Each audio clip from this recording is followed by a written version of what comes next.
That was serious.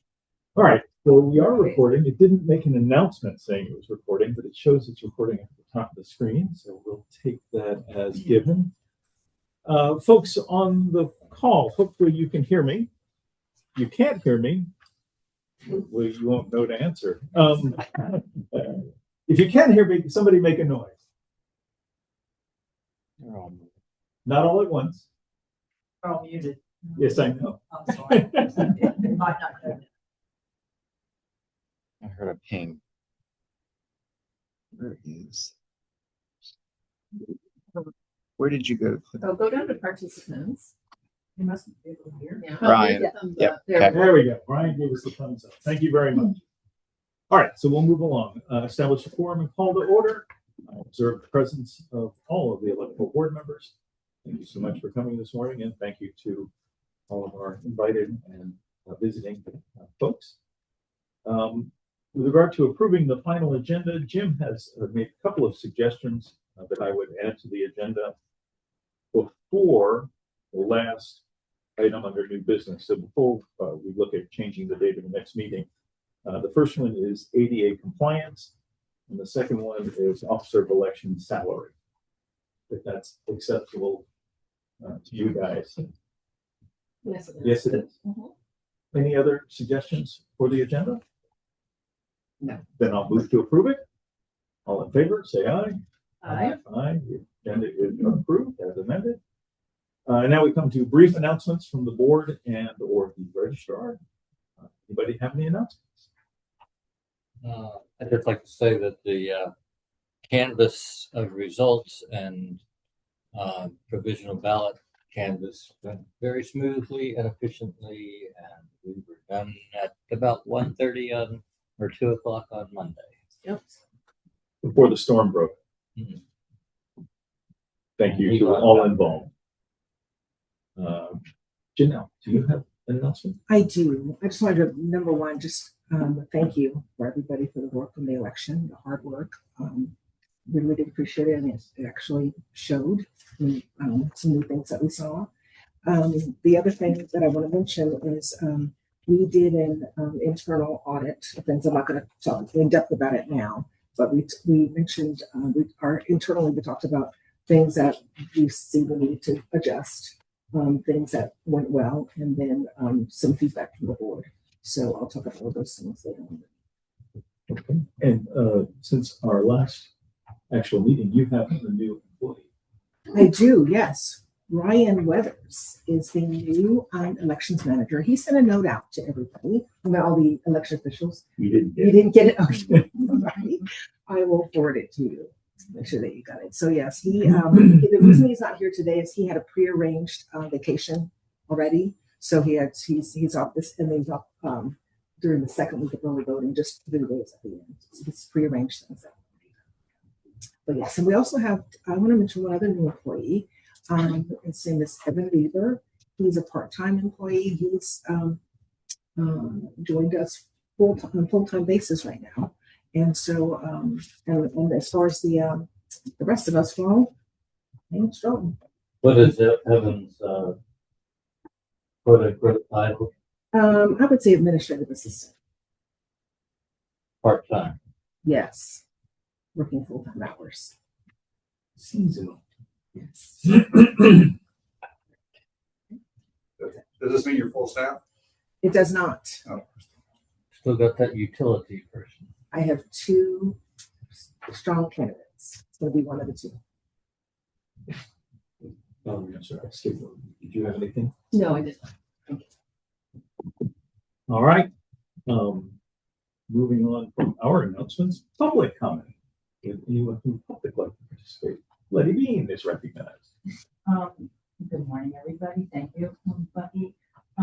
I see that on the agenda you're going to do election process lessons, and that will be a full discussion of some of the things that occurred on that day, or if we have any, should we bring them up now or wait till you do that?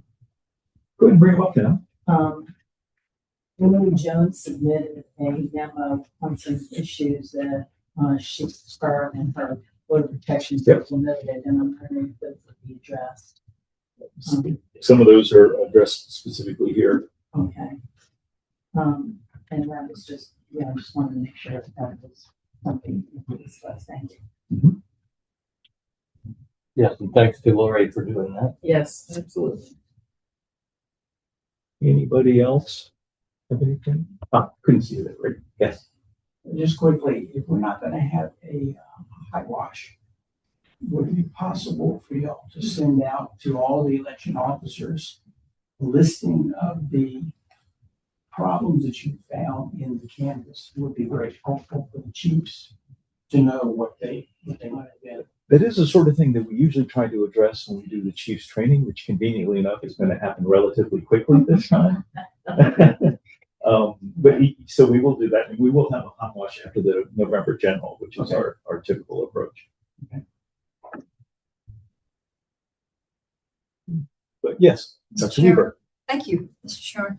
I've gotten several reports from people who are voting that there seems to be a lack of clarity in how to check in a voter. I mean, we all have been doing that for years. We think it's pretty simple. Ask the name and address, repeat the name, ask for the ID, check the ID. But that apparently isn't happening. Can you be specific? The election officer never repeated the name of the voter is one. Asking for repetition of address with the ID in the hand. We know the ID address does not have to match the ID in the computer, in Veris or in the poll book. It's the ID address, registered voter address that the voter states. It's just, it's just not following step by step in a lot of places.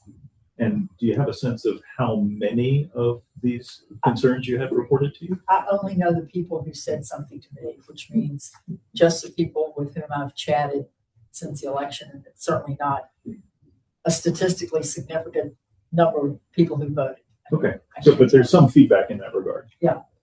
For the minutes, because I was trying to write while you were talking, what was the second? The first one was not repeating the name. The second one was address. They were trying to use the address on the. Yeah, and the third one, thank you, Jim, is not availing themselves of the scanner. If you've got a Virginia driver's license, it will scan. Right. To help the election officer bring up the name. So should scan. It should scan. It should scan. It should scan. So Okay. yeah, so that might be something just to It's just training. right, exactly. Reiterate, really hammer that. Might have been. You'll have we more. don't know, but yeah. We'll have more check-in training for the next election. Yeah. We'll use that opportunity to reinforce those things. And we do tell them that they do not have to use that scanner. Yeah, If they want to do the 3 and 3, they can do the 3 and 3. And some of them just have a problem. I know. Mm. So Thank you. Thank you. I'm just wondering, did they find that happening during early voting or on election day? The reports I got were election day. Oh, thank you. Can I add, Yes, can sir. I add something to what Ms. Crabbe is Please talking do. about? Again, not every license will scan, and then some of them, when you try to scan them, it'll flag you several different names matches, so then you have to go in there manually and do it. So basically, what you're talking about is some generic stuff instead of specific stuff to me. But at least try. Yeah. Since we're in the scanning talk, I would mention that we discovered that the lights at one point in the Present Elementary School cafeteria hit the first poll pad, and it would not scan probably 80% of the time. Until you shaded it. Well, right. Or change the angle.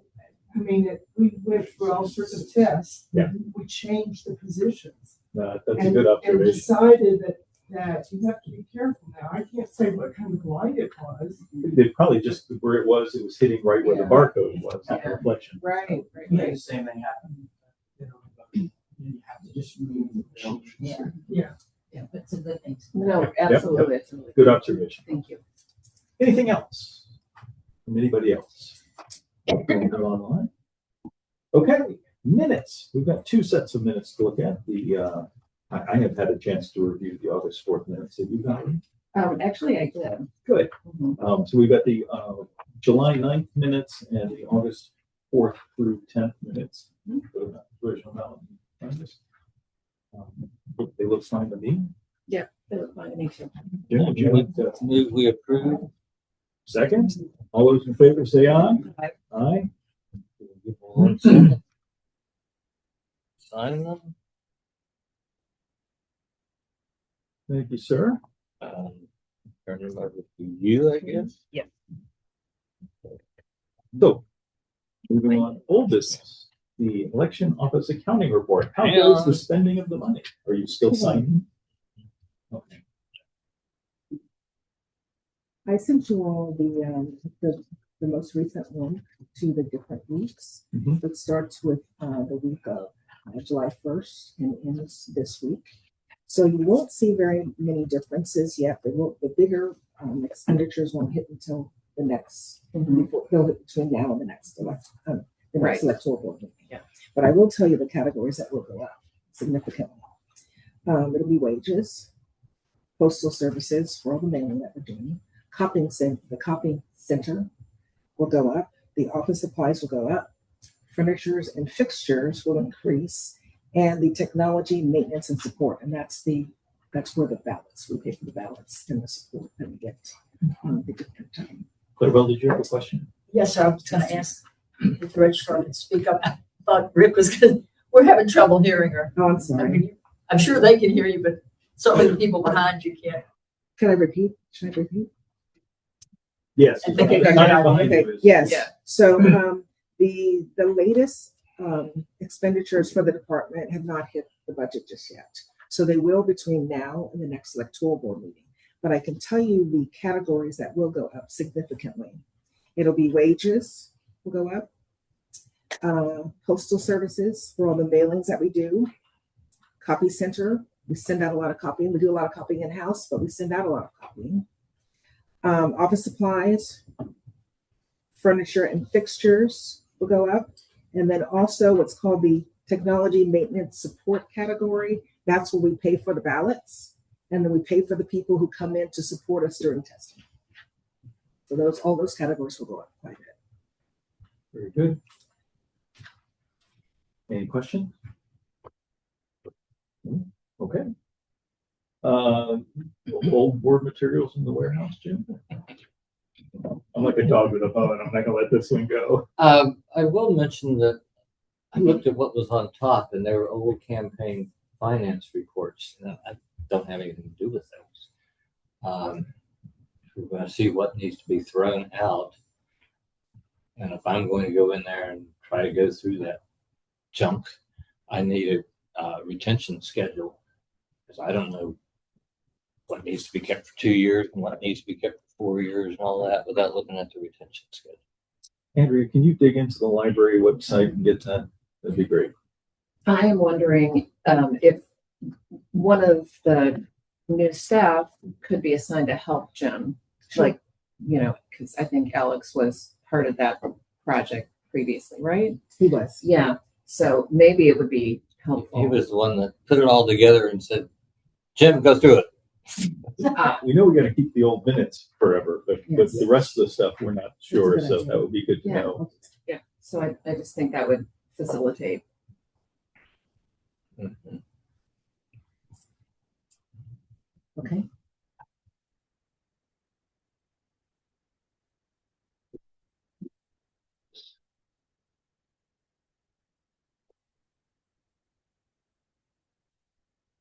If nothing else on that topic, moving on to possibility of half-day shifts for officers of election. We had discussed this in the past, and then we had turnover in our elections manager, so that wasn't something we were dying to do. We now have a brand new elections manager and a pretty significant election coming up.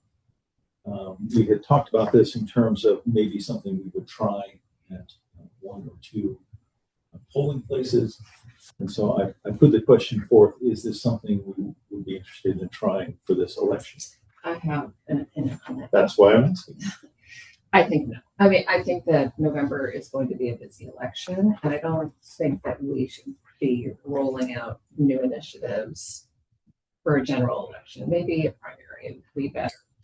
So perhaps I can pause this until beginning of next year, and we can tee this up for the primary next year, assuming we have one. Yeah, that would be my I think I agree with that. I did ask one chief, and he said nobody on my staff wants to work a shift; they want to work the whole day. And my other thinking is, if we do it as a pilot, which I was kind of tending towards thinking, that's a little touchy because if we tell 2 precincts, "Oh, you all can do shifts," the other precincts are going to hear about it and say, "Well, why did you pick them and not us?" We'll tell everybody that that's our plan. And that the ones we like the best are the ones who will let you half-day shifts, and the ones that are not as favorite will be the ones that don't. Run names out of a hat, where we can get more people. You'll get, for example, Ivy Precinct. More of our EOs live in Ivy Precinct than any other precinct. So there's a rich bunch of officers of election out there. Maybe that would be a good criteria to consider. All right, so we will table this until the beginning of next year and pick it up again then. And I offer it to the registrar's office to think about how to plan for this and how we can execute this when the time comes. And we'll make sure we bring it up as something that we talk to the chiefs and assistant chiefs about at our next chiefs and assistant training so that they're aware it's coming. Okay. Moving on, new business. There's a bunch of things on here. They are to some extent interrelated, the first 3 or 4 of them, to some extent separate. But anyway, election process lessons learned from the primary elections. What did we do well? What did we do poorly? What are we going to change? What are we stuck with? Okay, let's start with what we did well. One thing we did was we have this idea internally that we want to bring in more people to the process of voting and in the entire process of voting. And so we regularly now have election officials involved in the testing. We have them involved in some things in the office, and also during the off season. Already we've had some in who've helped move the cages around. We're going to have them in to help offload the DS300s.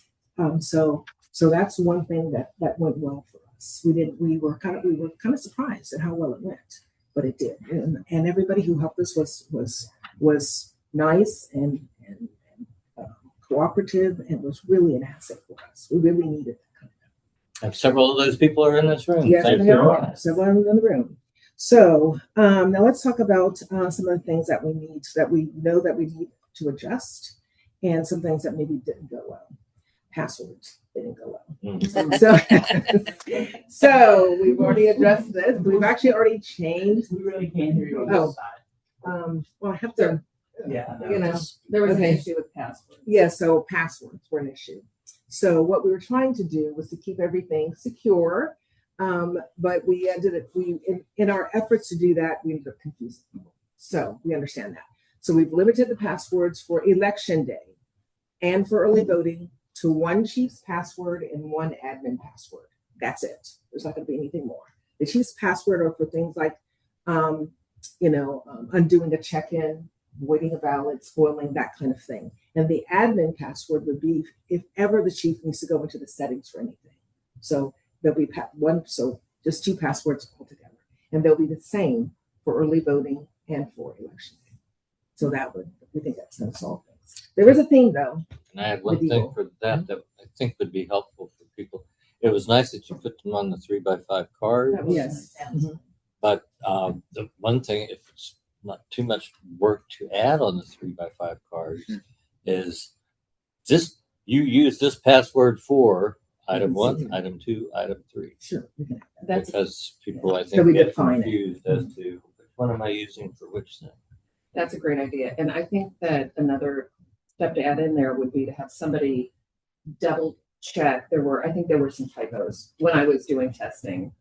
Yes, when you look at on the DS300 or on the Express Vote, typing on that screen Yes. is the more complicated the password, the less likely you are to have success.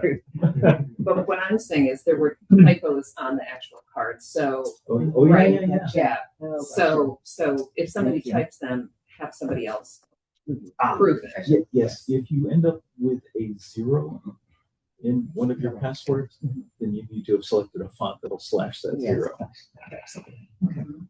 Okay. So we got calls after the chiefs picked up their materials. We got some calls, people wondering what goes where. And so what we thought we'd do is in every cage, we're going to have just a bigger checklist. And when you're looking at the cage, we're going to fasten it on there where the chief can just see it. On the cage, it'll be something that you can't just pull off, not just a piece of paper. And we'll list everything that's in the cage and what is where. So we're going to do that to help people find things. Like an index, an alphabetical list, and what container to find it in? Yes. Okay. Yeah, absolutely. Okay, then signs. I voted at my precinct for the first time, and I was a little confused by the signs. It's not that the signs weren't clear, it's that they blended in with all the campaign signs. So what I thought, we thought together and we said, well, what if we put a background on our signs? Right. Something that's clearly our sign.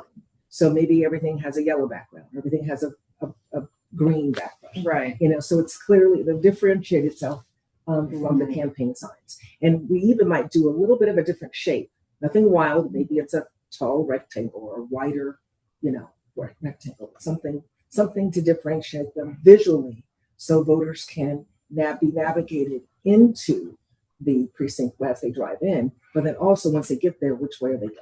Yeah. As we're on the topic of signs, there were a couple of things on that. One was the presence of some Spanish signs in some polling places that were posted in lieu of English signs, which is a great nod to learning other languages, but may not communicate as well as we want to with most of the folks.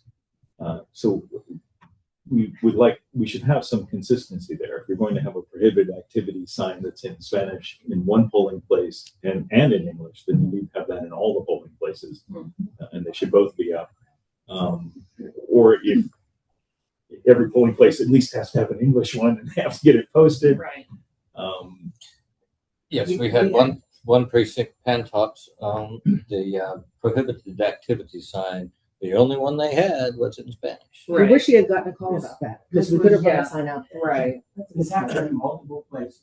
At Monticello, they only had Spanish signs.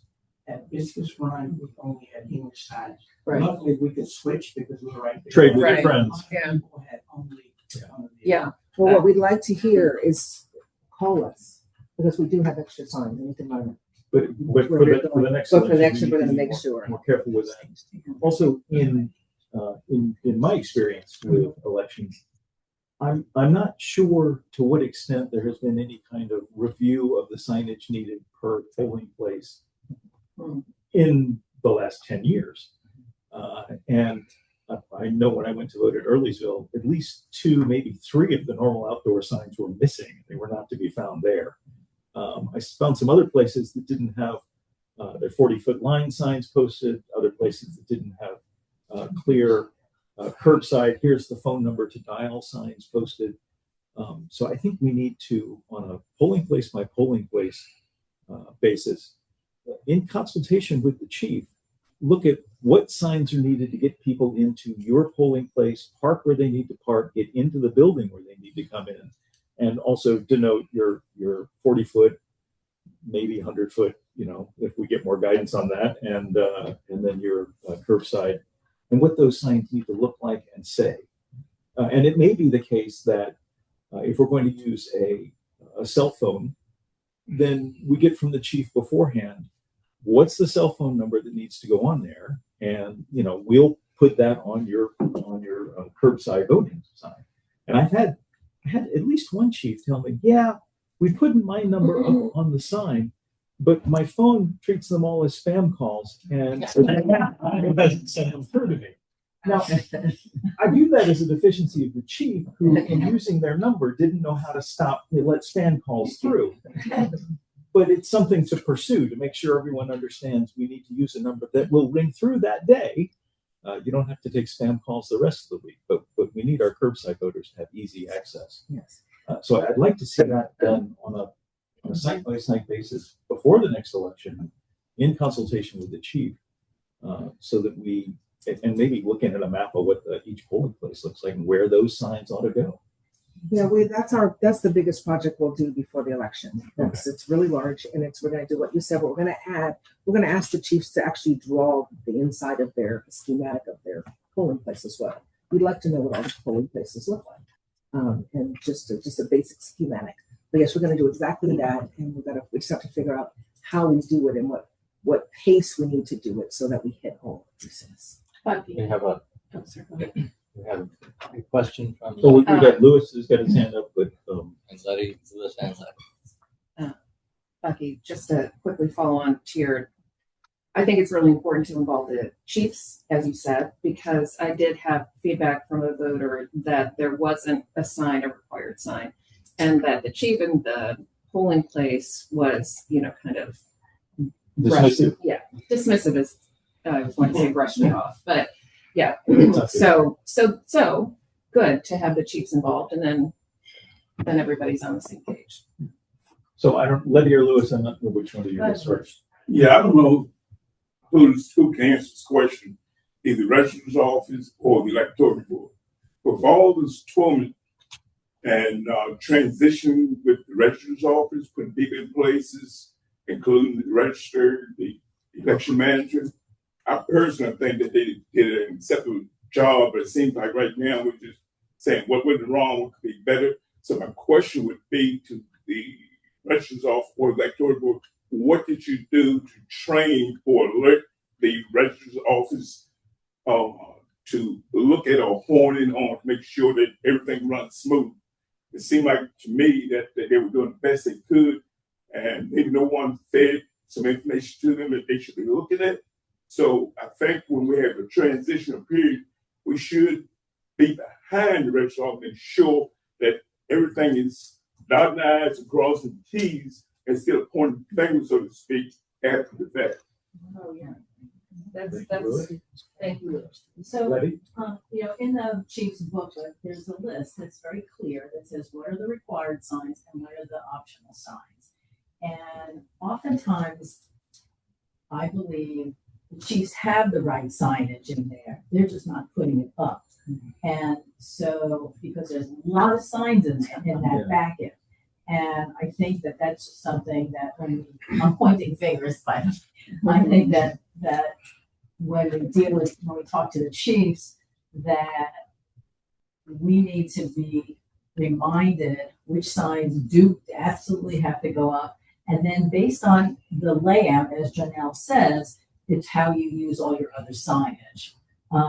Because we go through the required, make sure those are up, and then we look at the other signage, and that's going to get somebody into the precinct. I think Chanel has a great idea about how to differentiate the signs from all the campaign signs. There weren't that many during the primary. I mean, there were some, but not a lot.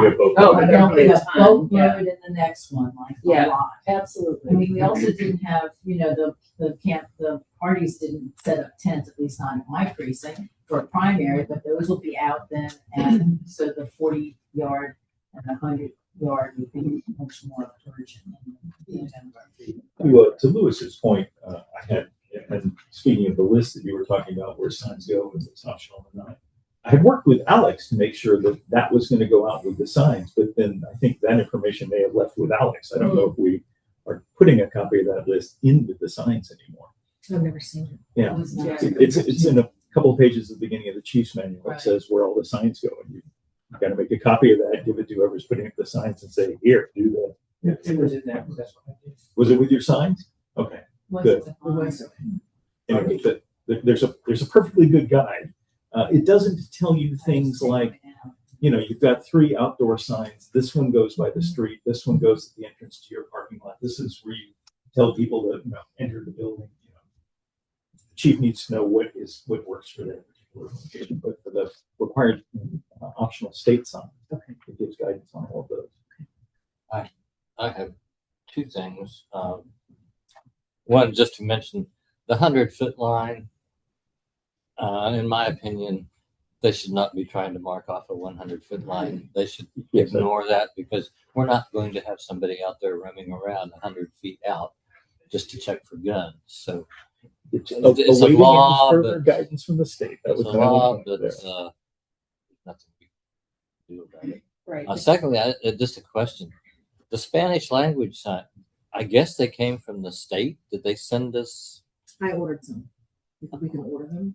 And I know that twice in the last 2 hot washes, there was a chief that specifically asked for Spanish signs. That's Right.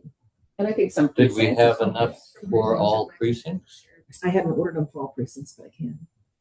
Well, Right. I would think that if we were going to use them, we ought to Consistency. do That's right. consistency. Yeah. Ken had his hand up. Well, one of the things I keep hearing here, I realize I'm a retired chief and stuff. I've trained a lot of people. Okay. One of the things, the chiefs, assistant chiefs, attend all this training and it tells you about the forms and you have to do this and that. But one thing it doesn't tell them that all the training I've been to the past 30 years is once you get a polling place, the chief is responsible for this, make sure it's smooth running. And as a suggestion, I know the electoral board comes around to all the precincts, everything else, but there's nobody there to sort of mentor, especially the new chiefs. And we had a lot of new chiefs in the past couple of years saying, hey, I want to take a look at your polling place, make some suggestions. You should be doing this. This is how you do this, and give them the opportunity to be really good chiefs. And I don't know how this will work or anything, but some experienced chief are not working anymore.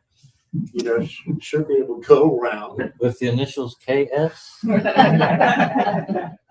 and and just sort of mentor the people, have be chief in the polling place. I think that would improve a lot of the stuff that you guys are talking about right now. Thanks. It does feel like a good idea. Betsy? Oh, I was just going to say we're back on the Spanish side. I remember reading something about a new law that our governor has passed, probably have it in my book here somewhere, about Spanish only signs in places where there is more a population that requires it. Right. So maybe by precinct, it might be heavier than others. So is it necessary for everyone to have it? No, it's an expense we probably don't need to spend. It's hard to know. I mean, I don't know exactly where we would get. Does anyone know where we would get that kind of data? The census. If I may, yeah, the new amendment to change the law and now it's a new law signed by the governor that is in effect now, says that it used to be if your population of your registered voters, and it was not precinct specific, it was your locality, had more than 5% of their voters residing in a house that spoke a foreign language predominantly. And those people then were presumed to not be able to converse in English well enough. That was the presumption. But it's 5% of your population. The law now is 3% of your population. And that hones down into, it used to be 10,000 people. Now it's 5,000 people. But the definitive is 5,000 or 3% of your population that speak a foreign language in their homes. But in that case, That has to do with It's exactly. It's not precinct. It's not precinct specific. It's locality. There's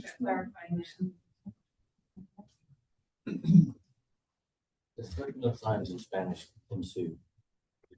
Anything else on signage? I think we've got a plan there to go forward. No, we're good there. Some work to do. Good. Something that came up in early voting that I'm not sure to pillory anyone on, but I just being open and transparent. We ran the tabulation for early voting early, and we have a lessons learned from that to not do that again. And if there's anything else you want to say about that, I just wanted to. Yeah, it's going to dovetail into what I call how-tos, and we were talking about this during the Canvas. That we're going to have how-tos on all these different processes: how to open up the DS300, how to close it down, how to close it down without printing anything. How to check in the, all of these different things where they're necessary. We're just going to have a how-to. Everything probably will fit on one page, and we're going to roll some of those out. In fact, there's just one example that I brought because we've heard a lot in the precincts about the color of the cloud, the or whether or icons not they were thinking. Pad. Yes, and so we came up with, this is a simple how-to where we're going to say this.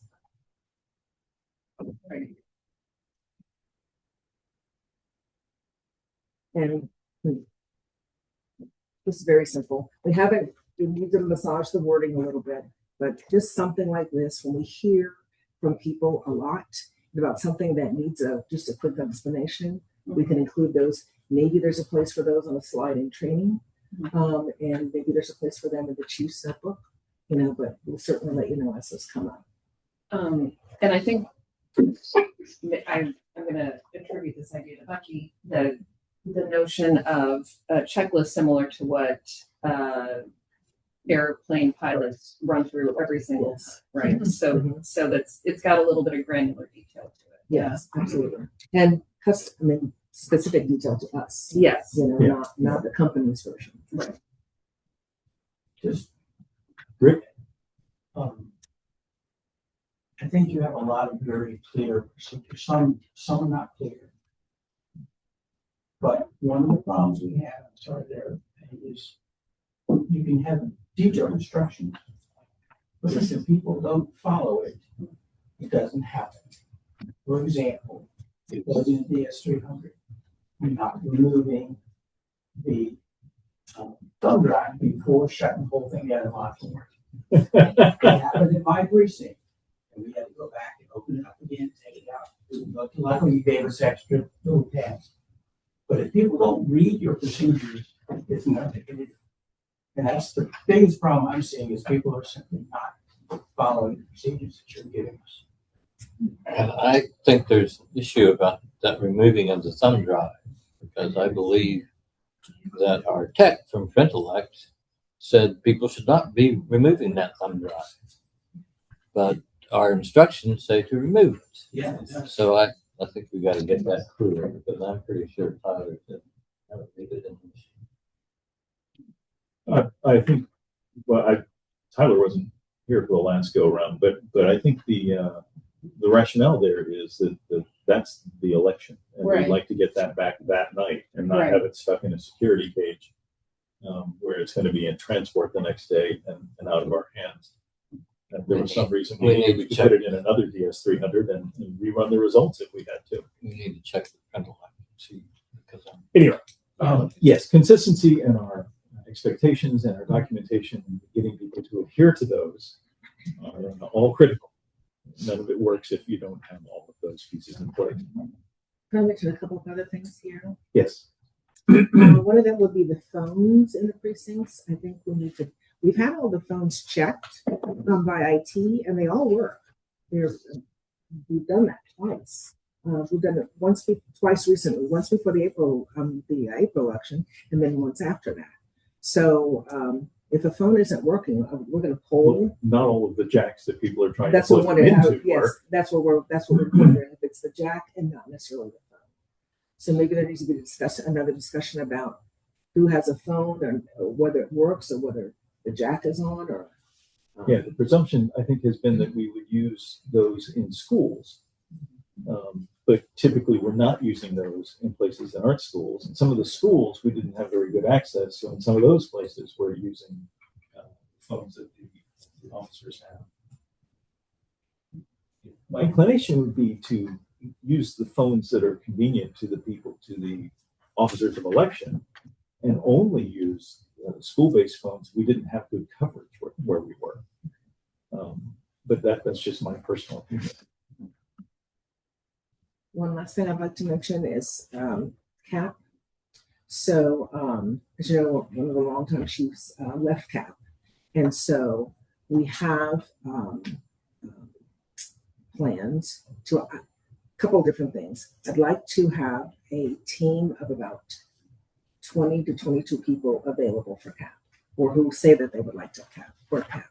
And then on election night, I talked with Betsy and Sarah about this. We're going to have two teams do the results. So one team and an assistant is doing the results for the early voting.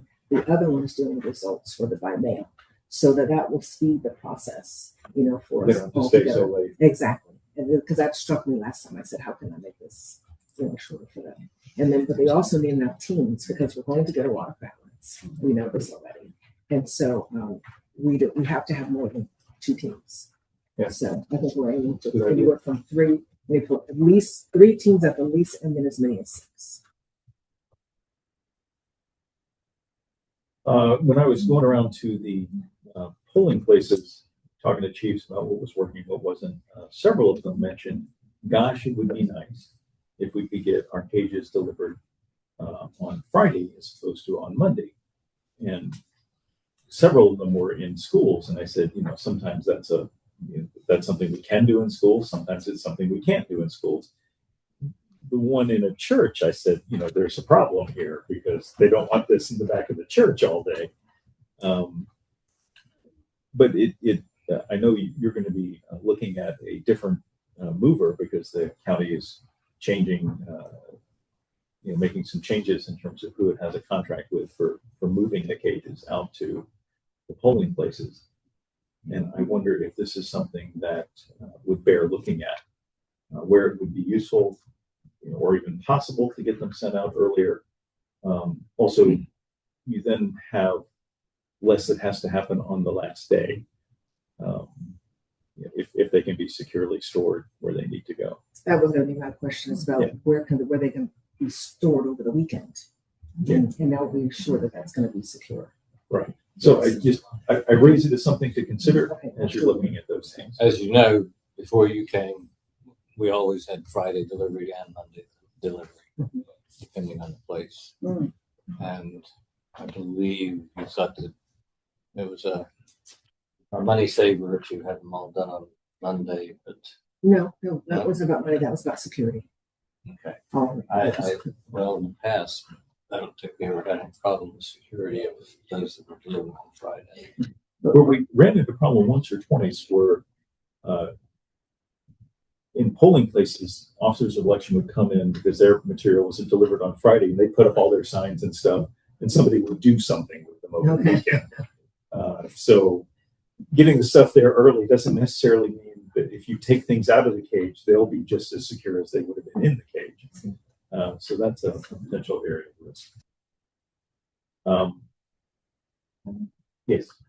And I didn't know if you were going to move on to Kent yet, but before we get out of one quick thing. Go ahead.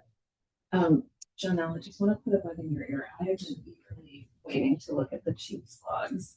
So if if someone could run those off. Well, you mean the chief notes? Yeah, we have them. Yeah. So we'll have them for you today. That'd be great. Yes. Did you want them in the next meeting, or do you want them in this meeting? Because I would love to just have a chance. Yeah, I just want to. Okay, sure. We don't need to have them in the meeting. Yeah, we have those. Absolutely. Copies for everybody.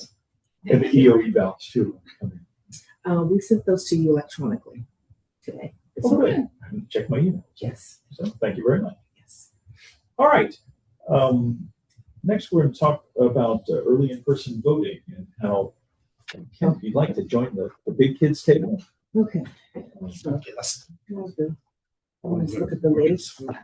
Tell us what you and the folks in early voting have done, and why you did it. Okay, well, for those who don't know me, I'm Clint Social. I was longtime chief at Delaware Precinct until I retired out of the presidential election. Then I got recalled twice now, to be chief someplace else. I've been active in elections about for, I don't know, since 1990 something. I've been a long time.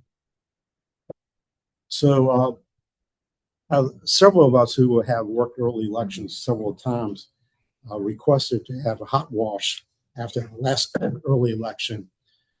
And our rationale was that, we've been doing this for several years and we've never had an opportunity to give feedback to the registrar's office or to the board or anything else. And Janelle had one after the last election. And one of the things that came out was the people who were there sort of requested to have, we got a chief's manual. And I was one of the original chiefs, along with Bucky, who originally put this thing together. And to put together something that what is different about election day and early elections. And so several of us volunteered to do that. And then one day during early election, I think I was serving as chief that day, Janelle said, well, Kent's going to do this along with Liz. And so I put together something and got together a bunch of people via email during early election, and people saw what we were doing. And we put together a document of what we thought was different between early election and election day. And one of the reasons for that was we had a lot of people, and I saw this year too, where we had people working poll pads and didn't understand that you have to initial assign the receipt. And so, well, why are we doing that? And we have to explain to them why we're doing that. And tell you the truth, one of the things about poll pads, I agree with you on that, a lot of them didn't know how to ask questions. And so we put together a number of things about what is different about early election and poll pad. And the board got, well, the people working with us, several of them are here today, and we received a couple comments, more than a couple, a lot of comments. I put them together, and I left copies of the thing at the chief's table, and a lot of people saw the thing and thought it was pretty good. And this is documented out of the Rush office, wanted to have input to. And last night, Janelle sent me her version, a bunch of corrections and things. And I know one thing I always want to do was some graphics in the document. We want to keep it simple and short, because a lot of people come in, work election day and say, well, this way we do on election day. Well, it's not election day, guys. It's early voting. We have to do things differently. Because I can't tell you how many people we've had come into the election on the first couple of days early election, and they come back again or go to election day because they forget about how they voted. And so we have to be careful how we do things early voting, make sure we can keep a record of that, tell the people. So anyway, I put together a document. It was commented by a lot of people. A lot of them are here today. And most of the people I've talked to or gotten back to me really liked what we put together. They thought it was simple, complete of what the differences. And one of the things we emphasize in the document is after we tell some procedure, we say this is different from election day. So people know that is different. And that's what we did. And now I guess I will be working with the registrar's office to put together a final version of this thing. And hopefully we can get it done before the next early election.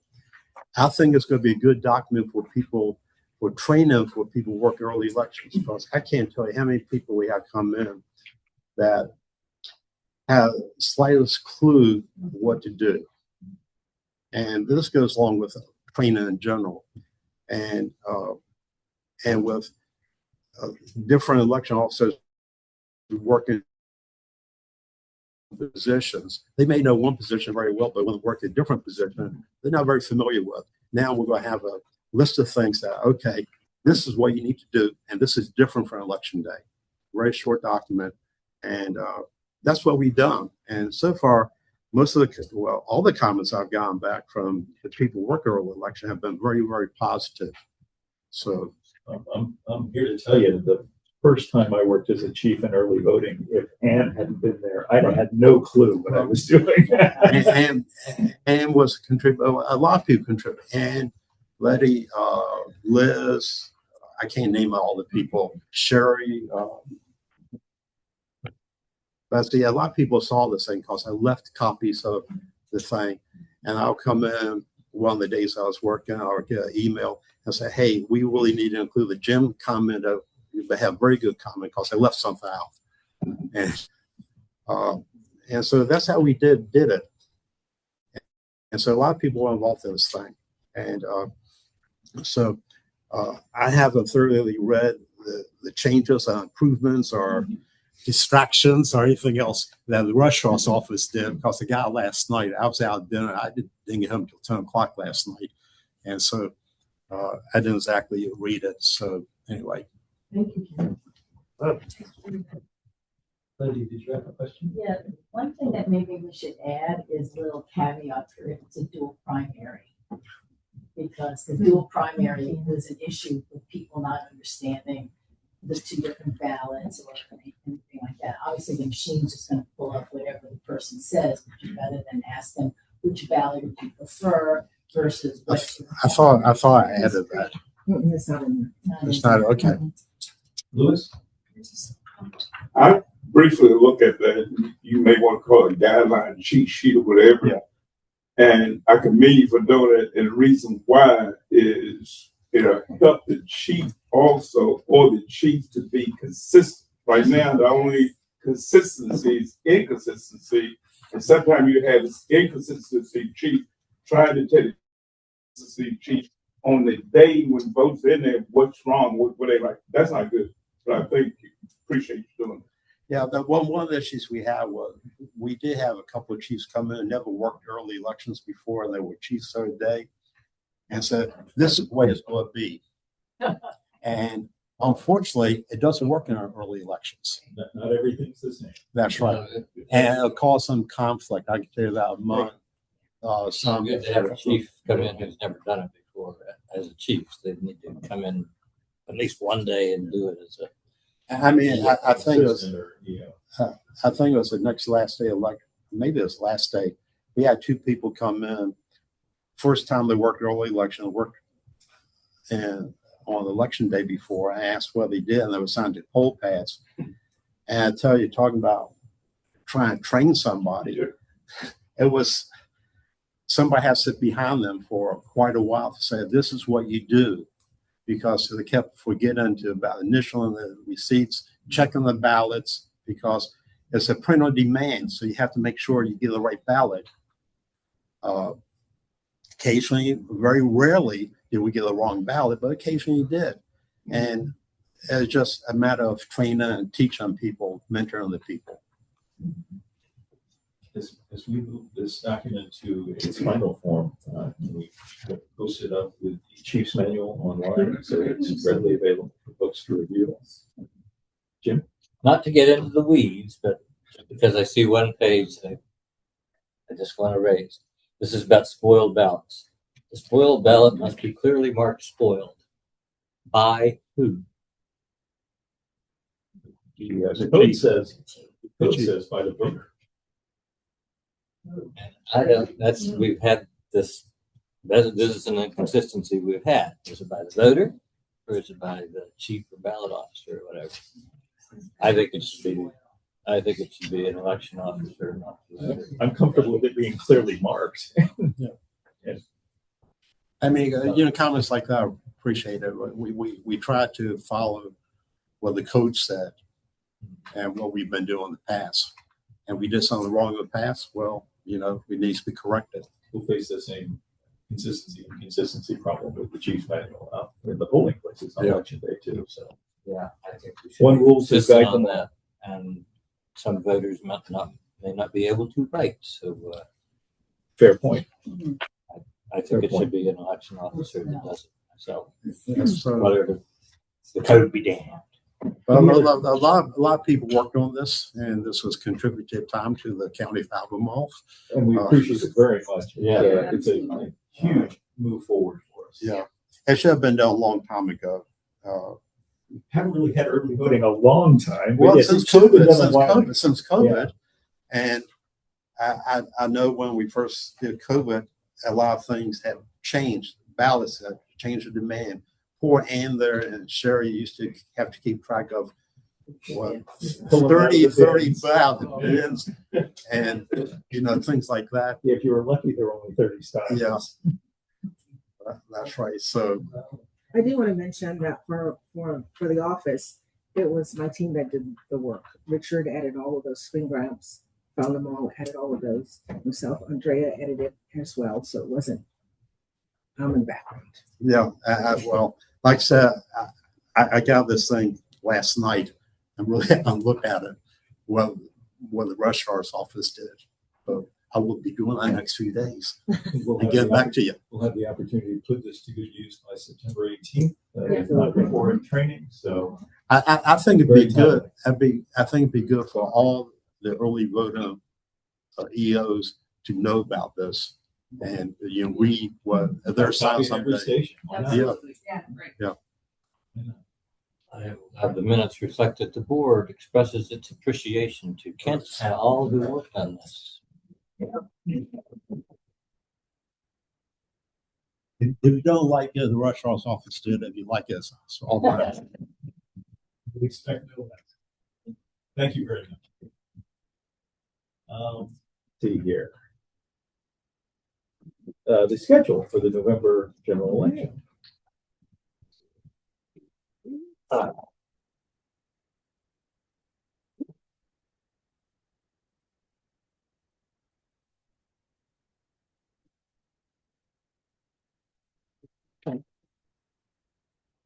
Do you have another copy to circulate around for the folks here in the room?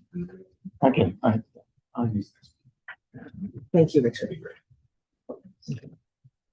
Okay, the first thing I'd like you to note that I've moved everything up. I felt that last election we were jam-packed in yeah, exactly, the last 4. And so I've spread things out. The first thing to note is that I would like to see if we could do LNA testing for CAP, early voting, and the loaner machines on the 27th of this month. It's the first one of note. Yes. August? August. Will we have our ballots finalized by then? We should. The state board certifies on the 18th. And I should have, That's like, exactly. So I should have them, and I also put another date on here just in case I don't have them. Doesn't have them. That's what I'm hoping. That's what I'm pushing for. 27th works for me. Yeah. It works for me. Board, our person who does the test decks, I think goes overboard. And I think the test deck is going to be ridiculously long this time if she does it. I think it's a she, the way she normally does it. Can we get the person at Pentelect to make a test deck that's a valid, good test deck, but not with every precinct having 4 undervotes for every office? We have so many undervotes in there. It just seems, why do we have to have all these ballots that we know there's an overvote ballot? Great. Undervote ballot? Great. Why do we have multiples of them? Can't we shorten that thing? I thought we just had one undervote, one overvote. I think we had more. I think. Well, undervotes only get kicked back if they're all undervoted. So if there's no marks on the ballot. Overvotes need to be tested for every. You need to test overvotes for every thing you're checking. Yeah. Because if there's an overvote for any one of the races, you need to be able to detect that. If we don't know that it can detect that, then that's a problem. I'm not sure there's any shortening that I would be comfortable seeing done. In fact, I am sure I would not be comfortable seeing any shortening of the test decks that we get from Print-Elect. Well, you did a test deck once and you shortened the dang thing. No, I changed it. And it became short. To explain, because we're allowed to have write-ins in these elections, if you use the 1, 2, 3 pattern that the state suggests as your testing pattern, then you end up for a 2-person race with 3 write-in votes, which means your write-in tape prints out really long. And if you instead just use a 3, 2, 1 pattern, then the write-in vote, you just get 1 write-in vote, which tests the write-in capability, but shortens the amount of printing time you've got to have. So when we handed a test deck of, I think it was ballot on demand ballots, we went to a 3, 2, 1. Same principle, just fewer write-ins. So yes, I did shorten it, but we are still testing all the functions. And if there's a way to suggest to Print-Elect that we go 3, 2, 1 instead of 1, 2, 3, that would be time well spent on any election where there's write-ins. I do remember when we had one. The test deck was 400 ballots. Even Tyler said, this could have been shorter. I'm optimistic that we won't have as many people running in races this time, so our test decks probably won't be even as long as they were for this election. Well, is it worth it to talk to whoever creates the test deck at Print-Elect as to are there options as to the test deck? Yeah, we can give them a pattern. It's up to us what the test deck looks like. They normally do 1 to max, whatever the maximum is right now. So that's maybe that'd be what Jim is talking about. But if you want a different pattern, I can certainly ask them to do 3, 2, 1. We are actually already approved 3, 2, 1 when we have to hand tool a test deck to. That was something we set as a agreed approach for the future. Okay. And if that's something they can easily do, that would make a lot of sense, certainly from the write-in side of things. Oh, that's good.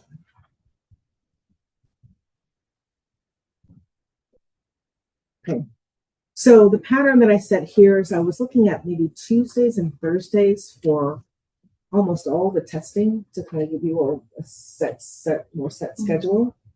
And then you'll see throughout, I've also added when we're setting up things so you can see when that happens. Couple of other things of note that are coming quickly. So they have early voting on the 18th. So I'm looking to finish all of our testing for early voting by the first week in September. So we have the equipment set up for the poll pads. So the grayed out Tuesday. That was another one.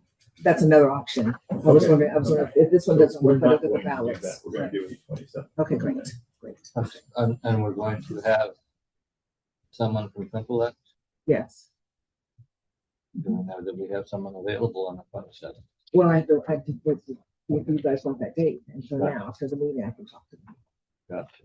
So, and that's another thing. I want to get on the schedules of the vendors sooner than later because they're stretched. So I have the poll pad one. Let me see if I have. 2 poll pad training sessions before early voting. They are the September the 8th and the 10th. And those would be for folks who are going to be working in early voting. Yeah. Absolutely. Not. It says open to all. I'm sorry. It should be early voting. I'm sorry. Yeah. Okay. Thank you. And then the next week, we have configuration testing for cap poll pads on the 3rd. Yes. Is that? That's fine for me. I will not be here, but you probably don't need me for machines. I don't know about that. Yes, and that's going to be in the office. We set them up in there. They're going to now have the 2 backgrounds. It depends on the wire level. I might be here. Oh, right. That's true. Okay. Now this wasn't the electoral board meeting you're thinking about moving. It was the next one. No, it's it's this one. 9/10. Okay. So have you decided what date it's going to be? No, that's next. It's later in the agenda. Okay, gotcha. Great. So then now, let's see what else I'd like for you to note. Oh, the next thing to note here is I separated again. I thought that worked well. The express vote testing from the DS300 testing for the precincts. So I'd like to test the express votes for the precincts on the 24th of September. Okay. And then LNA testing for the DS300s on the 28th. Wow, 24th of September. So you're like a whole month before. Yes, yes. Or 4 weeks at least. Absolutely.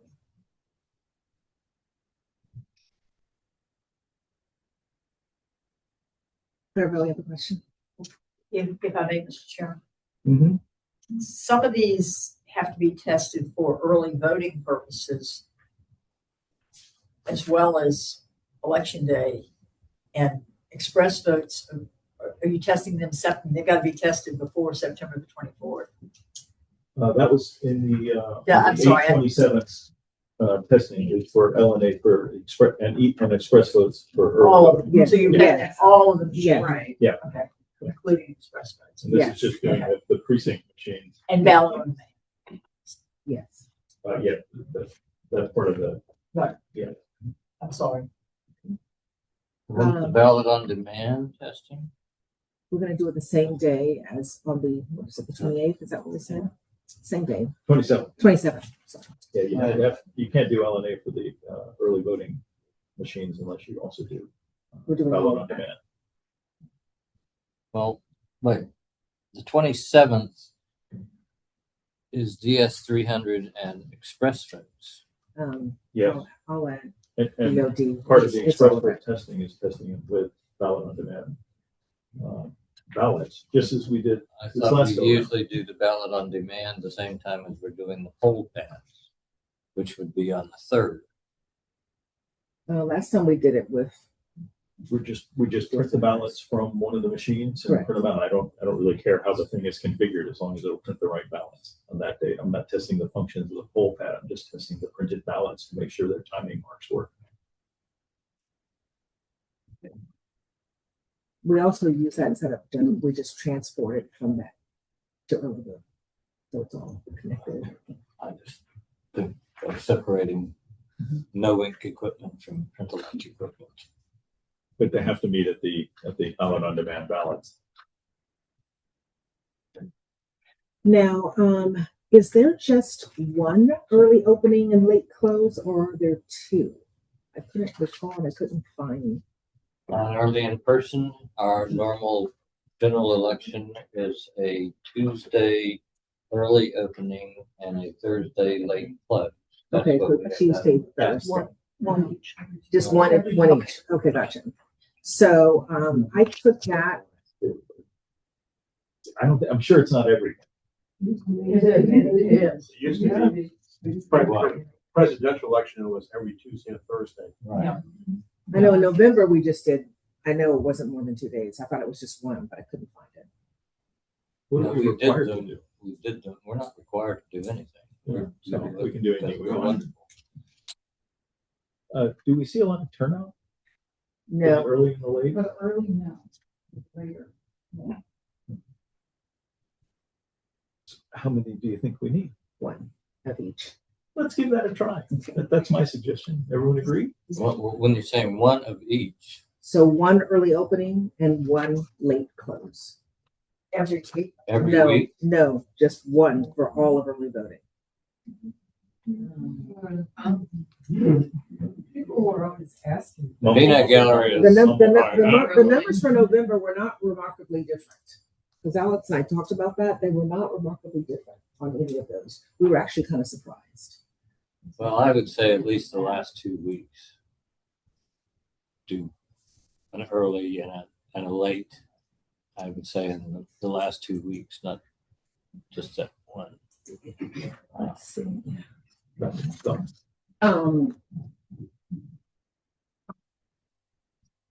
I think that I don't think it's a major deal either way. If Janelle feels like that could be have to accommodate Jim's suggestion, I guess that would be fun. How about after the first one, since it's very early, how about we assess it? You have to post your schedule in advance. So Okay. changing your schedule after it's been posted is awkward.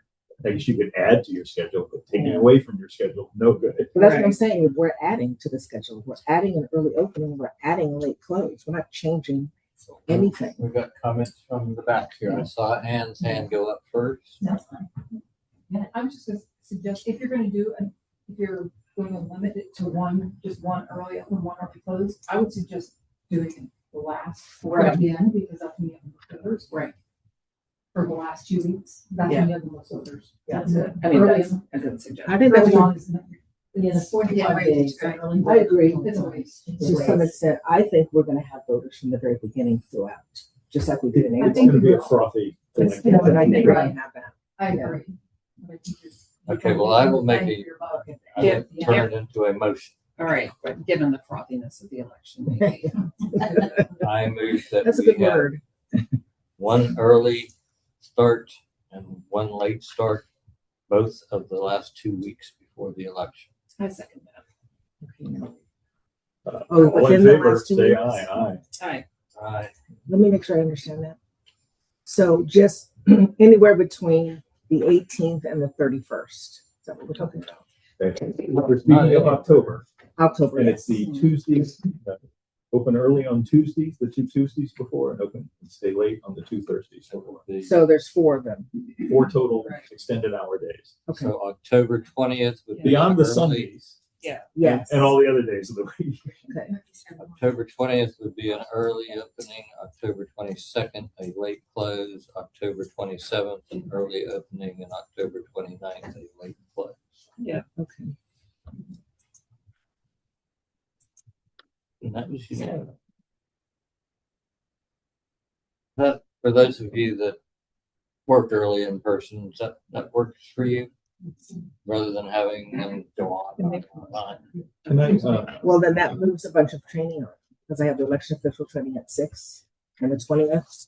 I have the Chiefs training at 6 But and the the 22nd. opening, yeah, that's on the 20th. So it'll impact the No, it'll set the 22nd. Yeah, impact the 22nd. Yes. Because that's the late. And it would be tough to move the training, the Chiefs training, to the very last week before the election.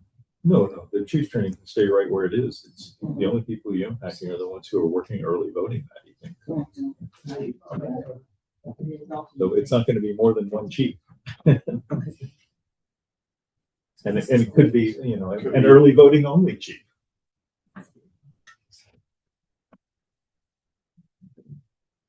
I got it. All right, now what else? Cap will more than likely. I put subject to change on the first 2 dates, which will be October 10th. I'm sorry. Before we leave the days we're open, Sure. kind of thing, I would ask that we get a report back as we're going through this of how, by day, how many voters came in each day. And for the days that we had early and late, what the count was early and late, which will help us make an assessment in the future how valuable these times are. Okay. So obviously it's easy to get a count for the whole day, but somebody's got to actually go look at the machine at 8:30 in the morning and go, Yes. okay, this is how many we did. Al could probably give you those figures for the last 3 years out of his head. I would be more comfortable getting them from the record. Yes, we do track that too. Looks like we just put this on. Okay. Going back to, the cap. I have them starting, which is subject to change on the 10th. Sticking with the Wednesday and Friday schedule for cap. Hang on. On the 10th? Of October. No, I'm sorry, I see them starting on the 7th. I'm sorry, the 7th and the 9th. Yeah. And that's going to depend on just how many ballots we have in at that time. But I certainly think by the 14th, we'll have enough for them to meet. You might well have enough by then. Now, please take a look at the training. I put in the SDR training, provisional training on October 13th and 15th. Should those be further apart? What? The provisional training October. on October 13th and 15th. Is there a place we could see copy of these schedule? Yeah, this back row. You can schedule. Mostly they're asking us. Yes. Because Once it's finalized, will it be posted in? we'll send out all the dates of the training. Yes. Well, do we need two SDR provisional trainings? Yeah. Should they be further apart or are they okay together like this the same week? I put one at 6 p.m. and another one at 10 a.m. So different people according to their schedules. Janelle, Yes. we talked about starting CAP earlier, especially if we're only gonna have a few people working it like this time. Well, we're going to have more people. Well, let's hope we do. Yes. There's no guarantee. Yeah, you can always start earlier, but I'm saying that's the latest it'll start is what I have on the schedule. Okay, we don't want to wait till there's 500 ballots with only 2 teams to process, is what I'm saying. Well, we want to get started earlier than I that. got it. Yeah. I understand that. Yeah, okay, good. Yeah, the SDR training dates look fine. Well, fine-ish. I'm not available on October. Yeah, that'll be fine. Can we look at the chief and assistant training and the election official training? Those are the two biggies. Sure. The chief and assistant training we usually do very early, and here it's kind of late. Move it up. I would rather move it up. I would rather not have election official training before we do the chief and assistant. Oh, I agree completely. Okay. So, and can you do all your EOs at one time?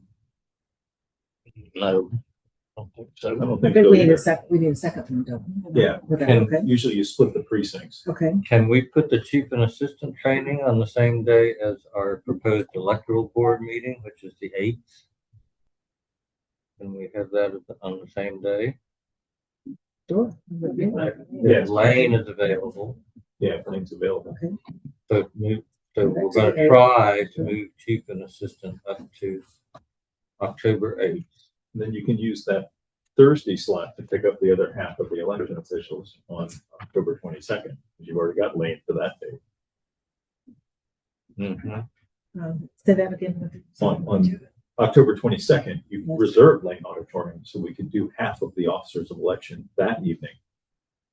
Oh, and keep the 20th, so half on the 20th. So yeah, and half on the keep the 22nd. 20th, keep the 22nd, then we've got to find a date. Hopefully it'll be the 8th. But we got to find a date for the chiefs that's earlier. Okay. All right. So election official training on the 20th and the 22nd in Lane. Okay. Chiefs training on the 8th if possible. What time is the late close? Is it 7 p.m.? I think so. 7 p.m. Yeah. Okay. And the early opening is? I think it's 7 a.m. 7 a.m. 7 a.m. 7 or 7:30? I thought it was 7:30. I thought it was 7. 7. I remember. You really started stuff? Okay.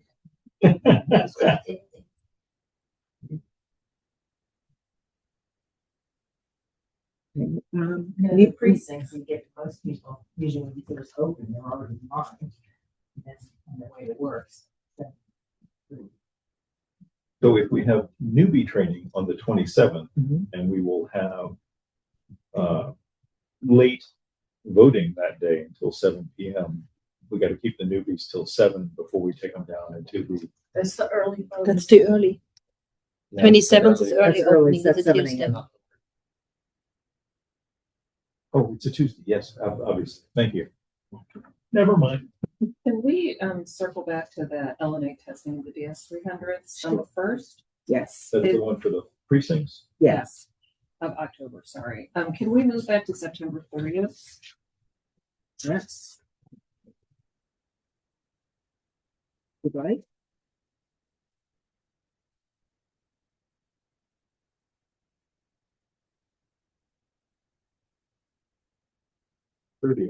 Disappointment, but gone, well, we'll be done. What is it we're moving again? So from the Okay. 1st of October, yeah, the LNA testing for the DS300s, just one day earlier to the Wednesday. Okay.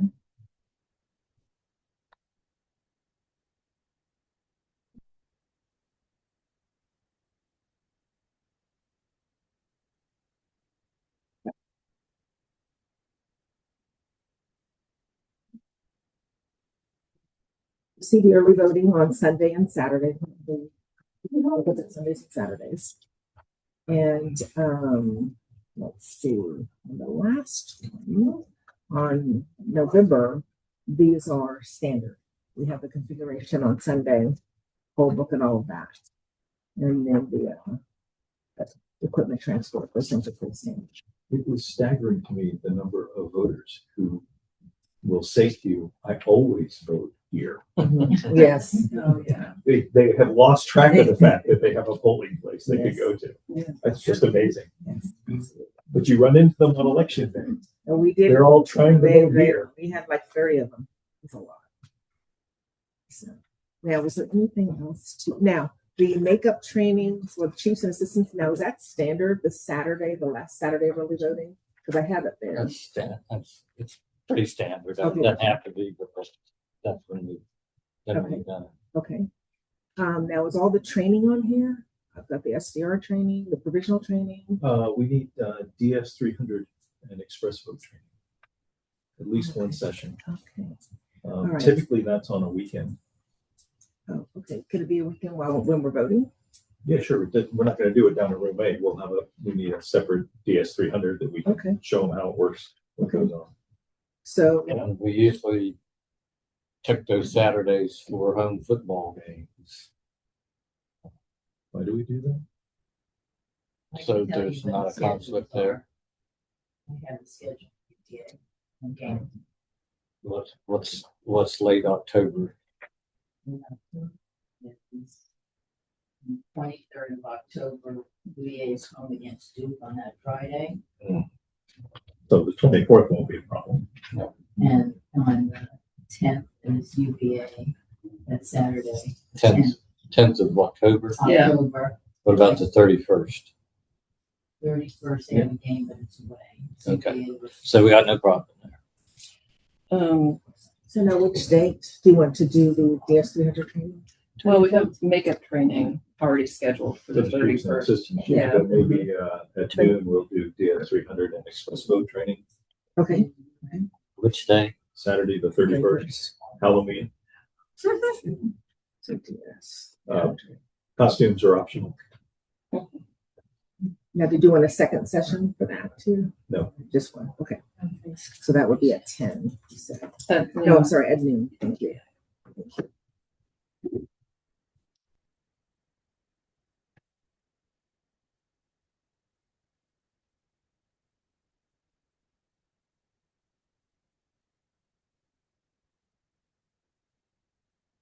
Okay, just so you all know that I have that on here. We're gonna start packing ballots on.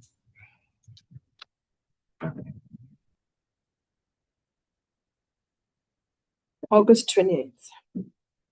Oh, thank you. Fine. Okay. Sorry, you're packing that. On August 28th. It all depends on if we have the ballot. I was going to say. Yes. Because the testing's the day before, so we're hoping. Yeah, we just need the images the day before. We don't need the printed ballots the day before. Well, since we have a moment, Yes. I wanted to take myself, I tried to take myself off the permanent absentee list. Okay. Since I am in this role, I see that it's extra work for the staff.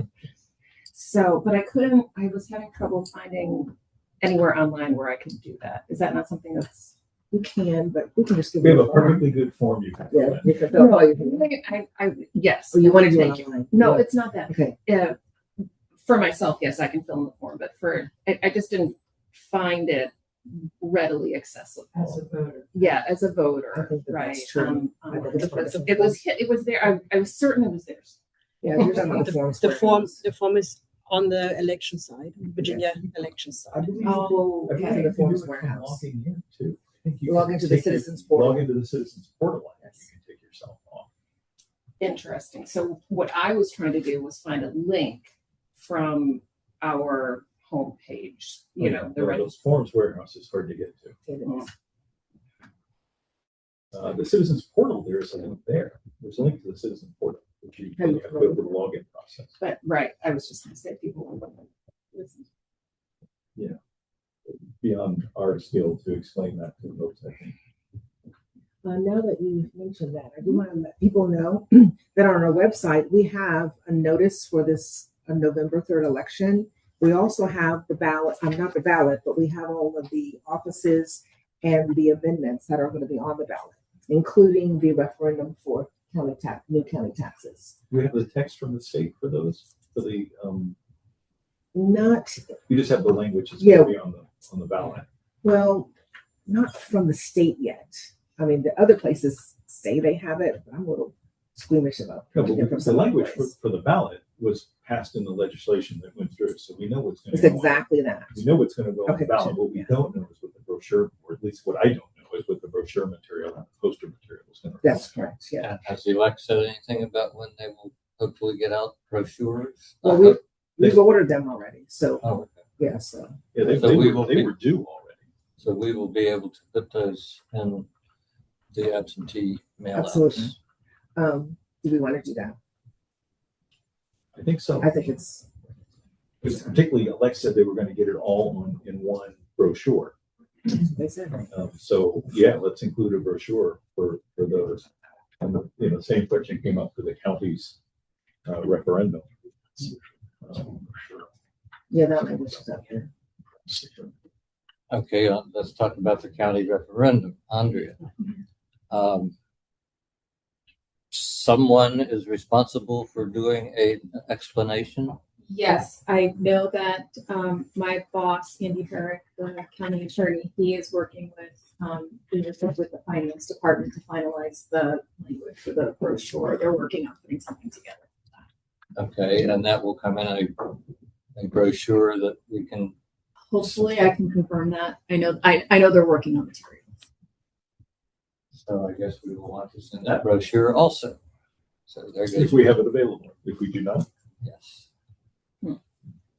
So there goes your postage up a little bit more.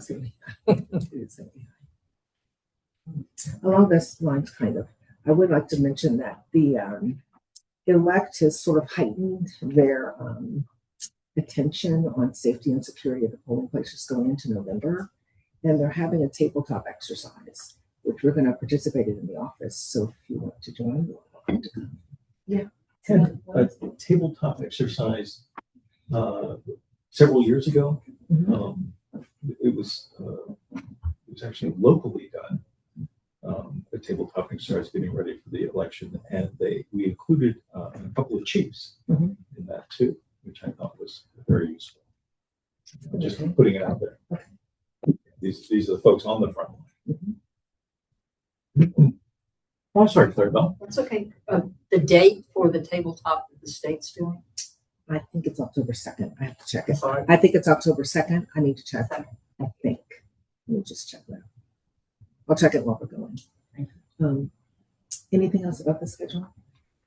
I think it's a good schedule. Okay, great. Thank you. We'll undoubtedly find something that doesn't work, like we can't get Lane Auditorium for the Sure. Chiefs training or something, but we got a good starting place. That's great. So I will make the changes and then I'll share it out with you electronically. That's good. And post the voting schedule online, all that Yes. stuff. Yeah. Absolutely. Jim? Okay. Okay. So the next thing I've got on my agenda here is the ballot order for the November general election.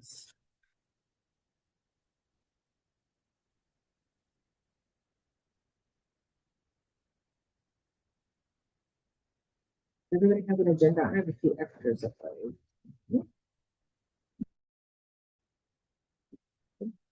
We're not talking about the order of candidates, we're talking about how many ballots to order. Yeah. Remembering that we don't use pre-printed ballots in early in-person voting, but we do use them on election day and in absentee voting.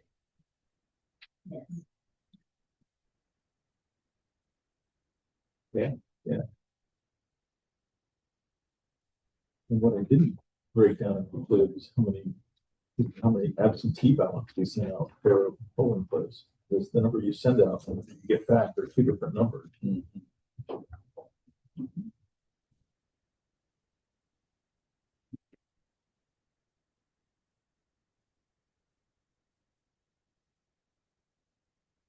So Thank you. Yeah, well, you know, now I have the right numbers at all. So, I had taken Jim's idea, put it into a spreadsheet, which I've given you copies of. And I looked at this, and you could do your order a couple of directional ways. It seemed to me one was as a percentage of the registered voters per ballot style, and the other was just looking at our historical data, how many ballots we had used, but I did not include absentee ballots in the number we had used. Some percentage of those. And so I arbitrarily picked 60% of the registered voters and 150% of the maximum number of ballots we had used per polling place. Those are both configurable numbers, so I can't change it on the pieces of paper that you have in front of you, but I can change it on the screen in front of me very easily. If we want to get to our numbers. We're going to send out 8,000, 9,000 absentee ballots, 10,000. I think it's going to be between 8 and 8.5. So, okay. So if we, and they're not distributed evenly across all of the polling places, but they are probably distributed proportionate to the number of voters in each polling place. Would that be a better number? You find more in Baker Butler, for example, than you would find in branch lines. I think that's a better way to look at it. Yeah. So because the swing is pretty wild. Pretty wide.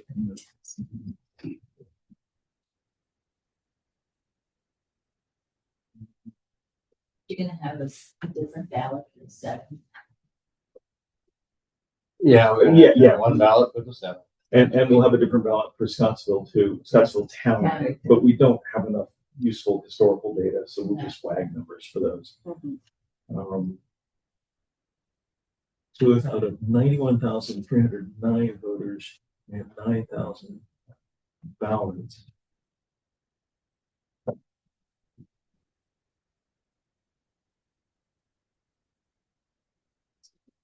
First thing is making a good guesstimate as to early in-person voting. Or we do not need ballots. Well, it's been increasing, but I can't tell you what it's going to increase to. I would add 1,000 to that bucket. We have gotten lots of registers for the 700. 1,000 to what? To the number. You're saying because of the new registrations. The registered voters. You mean, oh, add 1,000 to Yes, registered voters. yes.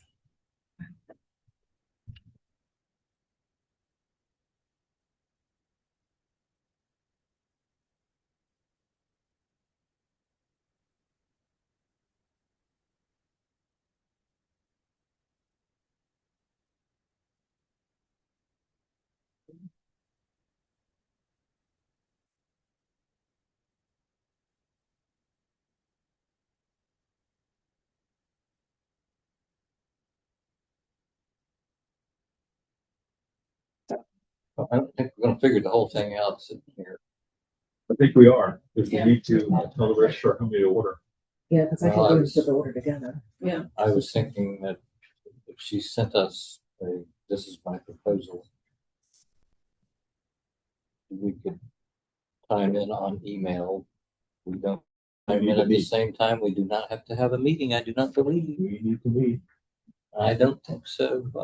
Where's Andrea? Conveniently absent.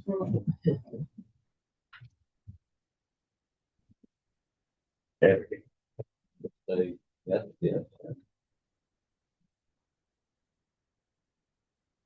Nope, I've got new numbers here now. Okay. All right. So distributing the absentee ballots proportionally the same way we have registered voters per polling place. Okay. For example, in Woodbrook, that would add 316.2996 ballots for absentees there, which moves there. I think the better number to use is the maximum number of ballots that we've previously used based on provisionals and early and voting in person on election day. 150%. So we had 150% where it was in the printout you've got in front of you. That was 2,000, now it becomes 2,400. And I've got, now we're ordering 65,000 ballots. Some of them, some 9,000 of which probably need to be folded, but I think that's plenty. Well, she'll need more folded because if she has between 8,000 and 9,000 in the initial run, then you gotta have all the staff patients to come in during We just print them. the election. If we run out, we just print them. And you get the ballot on demand printing Yeah. capability. So we don't have to worry about another order. We just print. Has that historically been a large number to come in with that? It's more in general elections. It is, but we have enough overage. Yeah. And then we'll just print them. So, Okay. Okay. like the last election, I think we had to print. It was fewer than 20. For the primary. Just as a question, I guess maybe we're going to get there today, but I did have a question, and we had a difference of opinion here. Working on this ballot orders, a little time consuming and number consuming, and I suggested that Janelle put together this what I intend to order, send it out to us, and that we can just individually email, yes, that's fine. Like you said, no, we need a meeting for that. I said, I do not think we need a meeting for that if we don't all respond at the same time. You're still conducting It's still business. conducting business. Because it's the back and forth of the email that constitutes the at the same time for purposes of that. So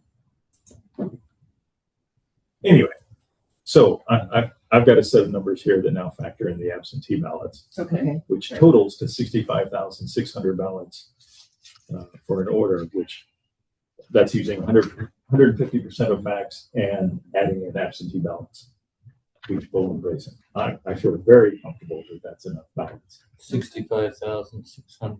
65,600.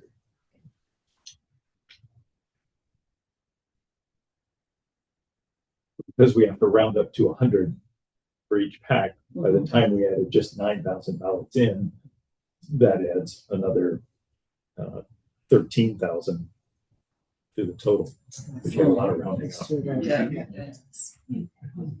But again, I'm very comfortable that that number will cover what our needs are. You'll share that. I put it to this board to approve that number. Well, so I did notice that if you look at the 60% of registered voters rounded up to 100 column, sometimes that number is higher than the 150% of max, right? So in a very few cases, right, yeah. in some cases, yeah. So are you still comfortable with using the 150% for those precincts? Yeah, absolutely. Okay. Because what you see is that precincts like Country Green that are right Right. down the road, Right. well, lots of people vote here, but Yeah. people coming from Earlysville, for example, relatively few of them vote in early voting. Right. And so the number of ballots you need in the precincts is not consistent Right. based on the number of voters they have. It's consistent based on the number of people who showed up on election day. Okay. All right. Okay. Let me do a quick calculation. And I looked at, instead of the max, I looked at just taking the average number of ballots used in the last 4 years, but it just didn't satisfy me as well. And average doesn't help me if you have a spike that year. It's Right, like, you yeah. know. Yeah, I definitely think it's better. Well, if we had a 60% turnout and I'm basing this on the total voters at 92,000, that would be 55,200. If 25% of those vote early in person, and I think the figure will probably be higher.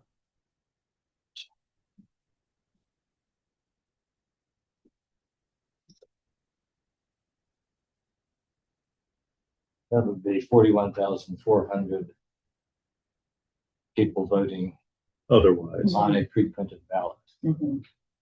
Right. So if we were 65,000, we got them covered. Right. Easily. Okay. I All right. would not vote for any more than that. Okay, Okay. So are we agreed? we are. I will send this to all of you. Okay. And if we've screwed up somehow and need to visit this, then we will reconvene at another called meeting, appropriately noticed, and vote accordingly. Are we doing that with a motion? I move to accept these numbers that no one else but me can see.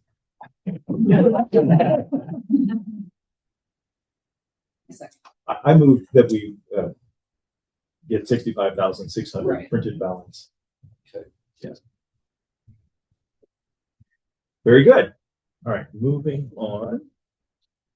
Our agenda. Date. No, we got two things we added in here. ADA compliance. Now, since we did this last year, none of our polling places have changed. Is that correct? That is correct. However, in at least one polling place, they discovered that what they thought that they were not in ADA compliance because of the way the school had configured the doors. The school certified all their schools. Right. They're only unlocking certain doors. So That's a fixable problem. right. So we're supposed to submit our compliance. And this is a form, first time I've seen it, thank you. Thought I'd save us some steps. At a public meeting, We at voted. the electoral board on tomorrow.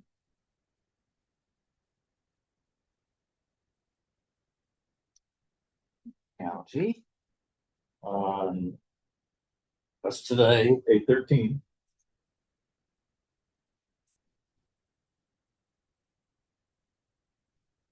The following was confirmed by a majority vote of all members of the board present, with the vote being recorded in the minutes of the meeting. Richard, we seem to have lost. It's been on, the camera's been off for a while. In order for it to come back on, I have to restart the entire computer. That's not good. Can we continue on? Yes. Your audio's cut, right? It's They still hear us. recording. Yes. Okay. So, Yeah, the mic's shut. Okay, so just continue on. Those are the chief's notes. Number one, all polling places in the locality stated above have been assessed for accessibility using an ADA checklist provided either by elect or by DOJ.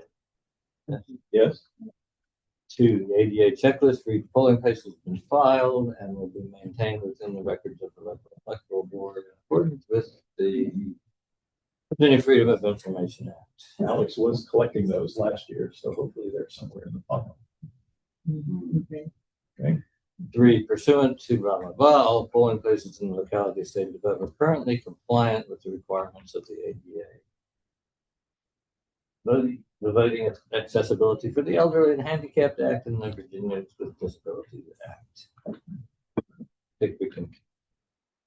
That's one You would problem. pass on the yeah, I think it should be in a. email so that you guys can Absolutely. I confirm think with it the should school be that we in can get the right door on. Okay. Yeah. So I'm completely comfortable with that. All in favor, say aye. Aye. Is this at all related to, I just did a little bit of reading on the DOJ ADA, and they had a deadline that was extended to August 2027. That doesn't What is apply that? to this. Oh, it doesn't. Yeah, Okay, that's thank the, you. That's your what website. web compliance. That's Yeah. right. Weapons accessibility. No, this is Thank about you. physical access to the. Okay, thanks. Oh, right there. Thank Yeah. you. Which one? It's, Before, yeah, it's 406. I have a little concern on this. So I'm just going to read the note. The handicap button on the front door of the school is not working, and those doors are locked unless you have a staff badge. We have signs to use the left door, but that presents an access issue. So that was on election day. But we don't have to use, is that the only entrance to the school? Or is that the entrance that they usually take to the polling place, or is that just for? It is the entrance that everyone takes to the polling place, but the issue is that it for some reason the door is locked unless you have a staff badge, which is a school badge. So I'm wondering if we can just get this door unlocked. I was going to say, clearly the school can't keep, it doesn't work that way normally because people have to be able to, it's no point having a handicap access automatic door. You have to have a school badge to get through it. No, that's absolutely true. And I'm So we wondering just need to if, get the door unlocked. yeah, if that's, if On this is one of election day. those new security things that are going on at the schools that they didn't want to just leave. Right, but I'm thinking Yeah. kids aren't in the school. Right, when kids aren't in the school. There surely can be unlocked. Okay. Okay, this says at the end, upon the signing of this confirmation, I signed it. The original confirmation is to be kept within the records of the local electoral board, and a copy of this confirmation is to be sent to the elect to be kept in those records. And there's a Who sort would like of filing system that Janelle has to take care of. I think you file it online. Okay, moving on. We're settled there. You know, it's either they unlock it or it's crowbars and exits and stuff. All right, we're gonna have to get in touch with the school. Officer of election salary. Jim? It was mentioned by someone, I think on election day to me, when are we going to get a raise? And I thought, and I believe it's been about 3 years since election officers got a raise. Longer than that. Well, Not too much longer than that, but I mean, I can go back and find it, maybe 4 years. Anyway, I think it's probably time for a raise.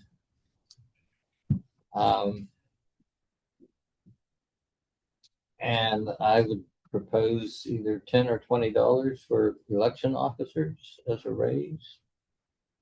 $20 for chiefs and assistant chiefs. And do we still pay specialists more than we? I've not seen that in At one point, specialists got a $10 extra or something like that. But right now, regular officers, I believe, are $165. Yes. And I can't remember what assistant chiefs and chiefs are. Chiefs 190. No, chiefs were 2 something. Chiefs 95. Yeah, you chiefs know what you get paid? Yeah. The VIVA, at least the Western District of VIVA, was doing a survey of its members for what they pay their officers of election, chief and assistant chiefs. And we contributed data to that some weeks ago. And yesterday I put in a request going, hey, is there information out there? So before we move the number now, can I suggest we take this up again at the next and see if we have data to actually contribute to that? That's a great idea. Well, that's fine, depending on where Janelle is in the budgeting process for the next fiscal year. Because I don't think we can change anything for this fiscal year. We've already entered 27. Right, but for budgeting for next year, you won't really get into that until January or so. Right? Yeah. So I think we're okay from a timing standpoint. So what fiscal year is currently? 27. We just entered 2027. 2027, so 26, 27. No, 27, 28. No, it's 26, 27. Is it? Yes. Oh, it goes from July to July. July. Yes. July. 27, yes.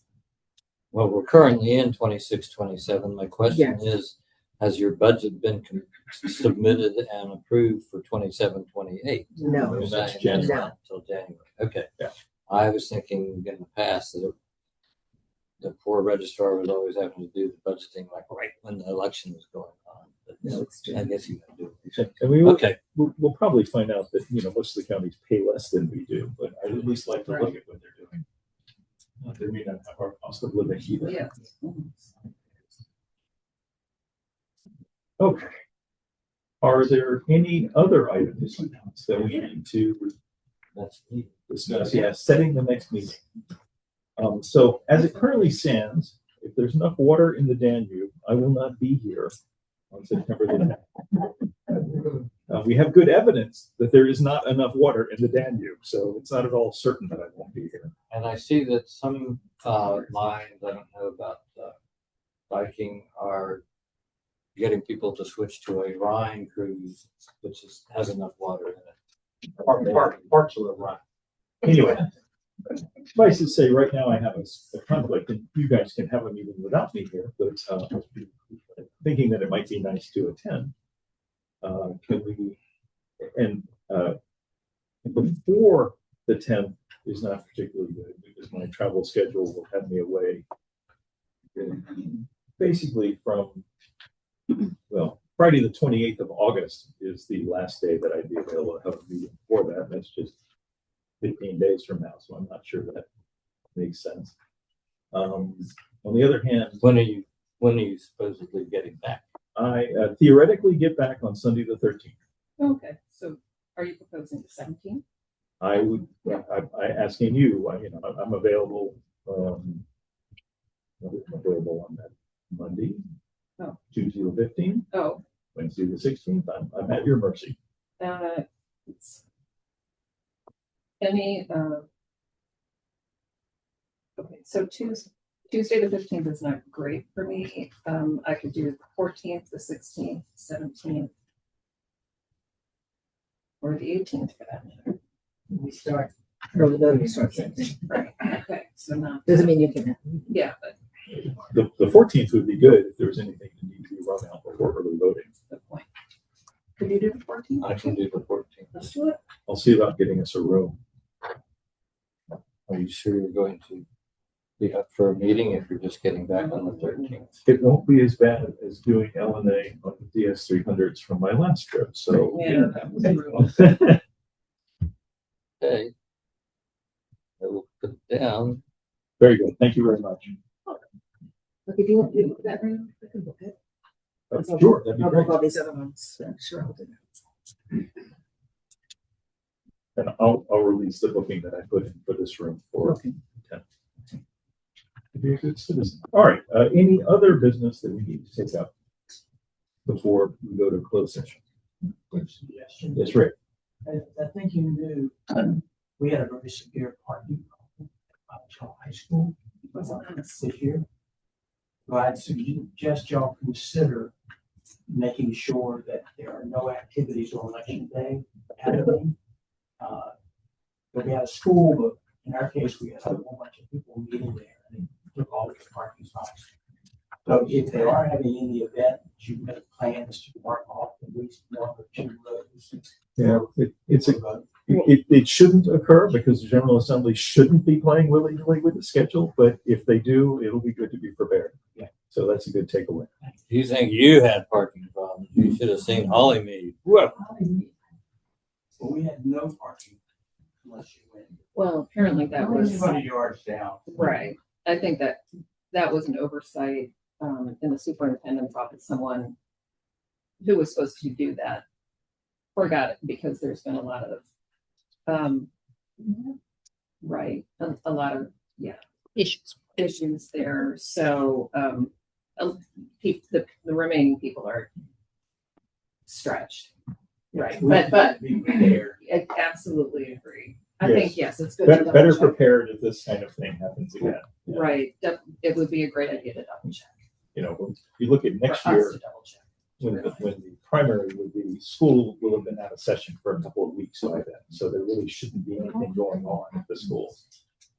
Given that you comment construction at the corner of Mile Road and John Long Parkway, they are closing roads at nighttime, early evening to early morning to construct. Last night I was coming home and I had to take a detour. So election day, it might be really bad because Putting in a they circle, got putting a around. roundabout and they're closing roads. I mean, if you can just talk to So that might have an impact on Dunmore. yeah. I don't know if you can Not talk only that, but ranchlands to and Caltech. That's called. So I don't know if you can talk to VDOT about, starting construction a little bit later and then close roads all that day. Or what? It's an interesting idea. Letty has some. Hang on, Janelle, could you reach out to VDOT with regard to that intersection. Mhm. And see if they can not break the law by keeping voters from coming to a polling place. We think it would be very nice of them not to break the law. Do you know what intersection? Which intersection is it? It's where Rio Road And meets. John Wonder Park. Yeah, John, yeah. Right in front of where the Right in front, and Laura entrance to K-Tech. Yeah. Oh, I've seen it. Good place for a roundabout. I had a wreck there. Letty? There's also a one-lane bridge on Profit, which from 29 down towards Stony Point.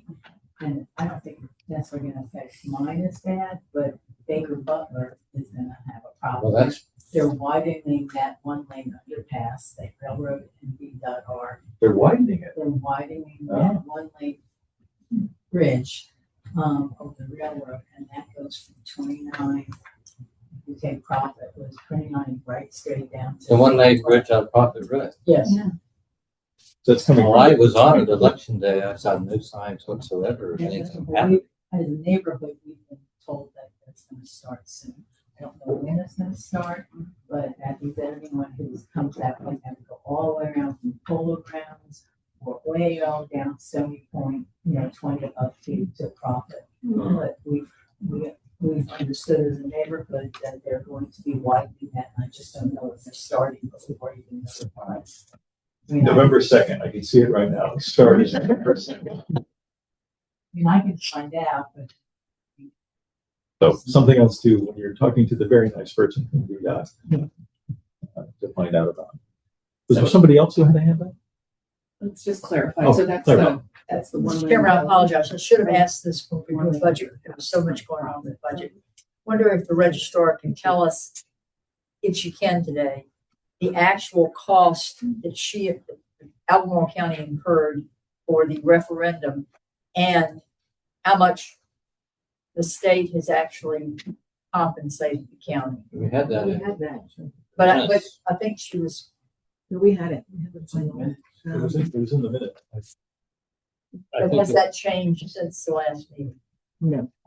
So Last nobody week we did. talked about it. No, there was Well, no that's- comment. So the money you got is all the money you got. Correct. Let me see if I can find Thank it.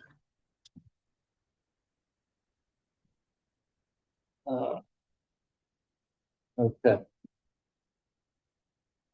Janelle reported that out of approximately 240,000 expenditures, she requested 154,000 reimbursement. We only received $70,596.67. Thank you, Secretary. All right. Our next regular meeting is going to be on the 14th of September at 9 o'clock in some room somewhere, to be determined. And we'll get that posted and noticed appropriately. And at this time, I'd like to move us into a closed session. So I thank everyone who's attended, anyone who's online, if there is anyone. And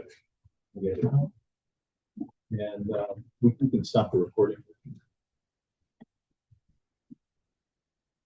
And thank you all for coming up.